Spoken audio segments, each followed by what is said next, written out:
বিশ্বনবী বলেন আল্লাহর 99টা নাম আছে, মিআতান ইল্লা ওয়াহিদা, একম 100।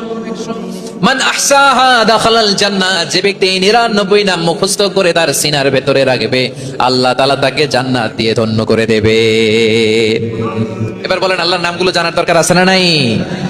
এই নামগুলো আমরা জব্ব মুখস্থ করব। এই নামগুলো আগে আয়ত্ত করতে হবে, এই নামের যে অর্থ সেটা অনুধাবন করতে হবে, এই নামের যে দাবি সেটা মানতে হবে। সিবগাতুল্লাহ ওয়া মান আহসানু মিনাল্লাহি সিবগা ওয়া নাহনু লাহু আবিদুন, আল্লাহর রঙে রঙিন হইতে হবে। আমার আল্লাহ দয়ালু, আমরাও দয়ালু হতে হবে। আমার আল্লাহ সহনশীল, আমরাও সহনশীলতার চর্চা করতে হবে। আমার আল্লাহ মেহেরবান, আমরাও মেহেরবান হতে হবে। বিষ্ণু ঈসা ইসলাম আল্লাহর এই চমৎকার সুন্দরতম নামগুলো ধরে ধরে আল্লাহর কাছে চাইতেন। আপনি যখন দোয়া করবেন, আল্লাহর নামগুলো ধরে যদি দোয়া করেন, আল্লাহ ওই দোয়া ফিরায় দেয় না। সুবহানাল্লাহ বলেন। আপনি যদি দোয়ার মধ্যে বলেন ইয়া রহমান, সবাই বলেন ইয়া রহমান, ইয়া রাহিম।